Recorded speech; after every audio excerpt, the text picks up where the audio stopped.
Agradecimentos. Passamos agora, então, a fazer a leitura da sentença.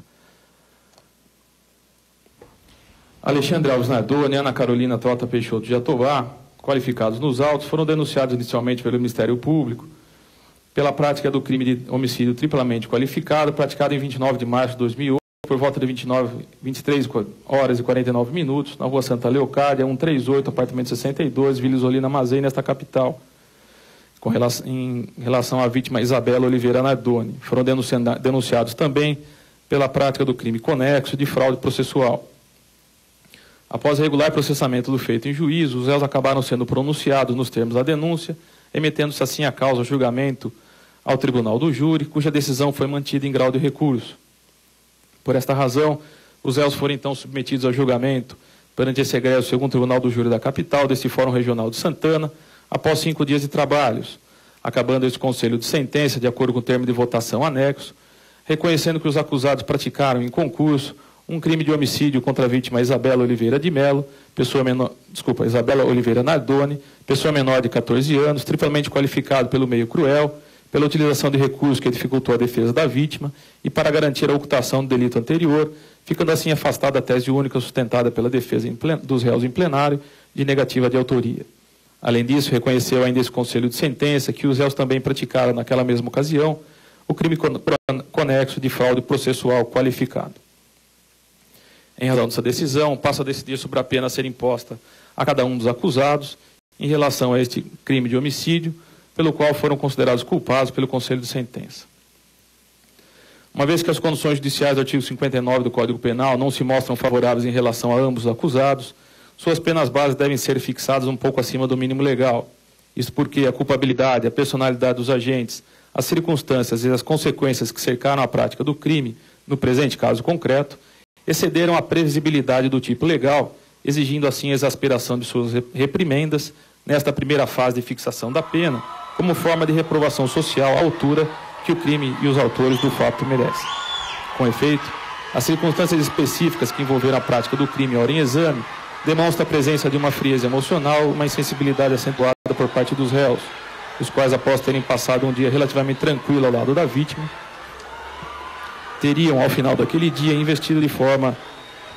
covarde contra a mesma, mas como se não possuíssem qualquer vínculo afetivo ou emocional com ela, o que choca o sentimento e a sensibilidade do homem médio, ainda mais porque o conjunto probatório trazido aos autos deixou bem caracterizado que esse desequilíbrio emocional, demonstrado pelos réus, constituiu a mola propulsora do crime de homicídio. De igual forma, relevante as consequências do crime na presente hipótese, notadamente em relação aos familiares da vítima, porquanto não se desconhece que em qualquer caso de homicídio consumado, há sofrimento em relação aos familiares do ofendido. No caso específico destes autos, a angústia acima do normal suportada pela vítima, pela mãe da criança Isabela, a senhora Ana Carolina Cunha de Oliveira, decorrente da morte da filha, ficou devidamente comprovada nos autos, seja através do teor de todos os depoimentos prestados por ela nestes autos, seja através do laudo médico psiquiátrico que foi apresentado por profissional habilitado durante o presente julgamento, após realizar consulta com a mesma, o que impediu inclusive sua permanência nas dependências deste fórum, por ainda se encontrar 2 anos após os fatos, em situação aguda de estresse, face ao assédio que a mesma foi obrigada a ser submetida, como decorrência das condutas ilícitas praticadas pelos réus, o que é de conhecimento de todos, exigindo assim um rigor maior por parte do Estado juiz quanto à reprovabilidade dessas condutas. Assim sendo, frente a essas considerações, majora a pena base para cada um dos réus em relação ao crime de homicídio praticado por eles, qualificado pelo fato de ter sido cometido para garantir a ocultação do delito anterior, tal como previsto no inciso 5º do parágrafo 2º do artigo 121 do Código Penal, no montante de 1/3, o que resulta em 16 anos de reclusão para cada um deles.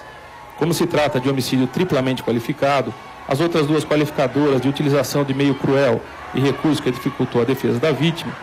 são aqui utilizadas como circunstâncias agravantes de pena, uma vez que possuem previsão específica na parte geral do Código Penal. Assim, levando-se em consideração a presença dessas outras 2 qualificadoras, aqui admitidas como circunstâncias agravantes de pena, majora as reprimendas fixadas acima na primeira fase, em mais 1/4, o que resulta em 20 anos de reclusão para cada um dos réus. Justifica-se a aplicação do aumento no montante aqui estabelecido de 1/4, um pouco acima do patamar mínimo,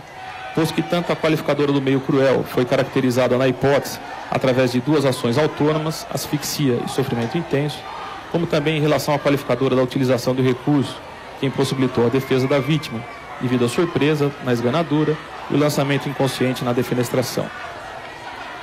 Pelo fato do Correio Alexandre ostentar a qualidade jurídica de genitor da vítima Isabela, majora a pena aplicada anteriormente a ele em mais um sexto, tal como autorizado pelo artigo 61, parágrafo 2º, a linha E do Código Penal, o que resulta em 23 anos e 4 meses de reclusão. Como não existem circunstâncias atenuantes de pena a serem consideradas, torna definitivas as reprimendas fixadas acima para cada um dos réus, nesta segunda fase. Por fim, na terceira e última fase de aplicação da pena, verifique-se a presença da qualificadora prevista na parte final do parágrafo 4º do artigo 121 do Código Penal, pelo fato do crime de homicídio doloso ter sido praticado contra a pessoa menor de 14 anos de idade.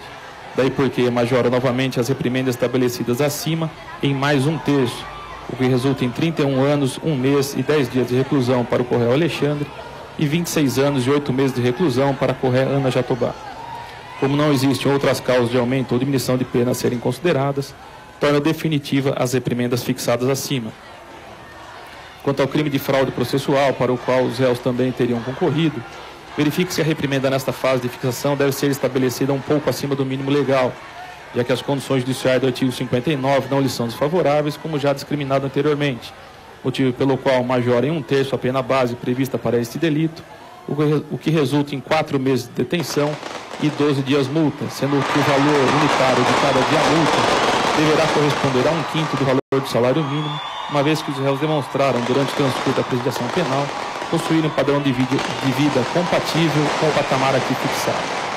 E não existem circunstâncias agravantes ou atenuantes a serem consideradas. Presente, contudo, a causa de aumento de pena prevista no parágrafo único do artigo 347 do Código Penal,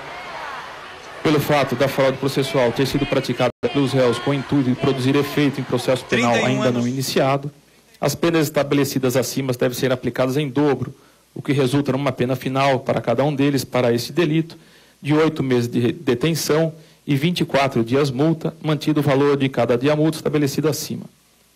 Tendo em vista que a quantidade total das penas de reclusão ora aplicada aos réus pela prática do crime de homicídio triplamente qualificado ser superior a 4 anos, verifica-se que os mesmos não fazem jus ao benefício da substituição destas penas privativas de liberdade por restritiva de direitos. Tal benefício também não se aplica em relação às penas impostas aos réus pela prática do delito de fraude processual qualificada, uma vez que, além das condições judiciais do artigo 59 não são favoráveis, há previsão específica no artigo 69, parágrafo 1º deste mesmo diploma legal, obstando tal benefício de substituição na hipótese. Ausente também as condições de ordem objetivas e subjetivas do artigo 77 do Código Penal, já que, além das penas de reclusão ora aplicadas aos réus terem sido fixadas em quantidade superior a 2 anos, como já especificado, que também não fazem jus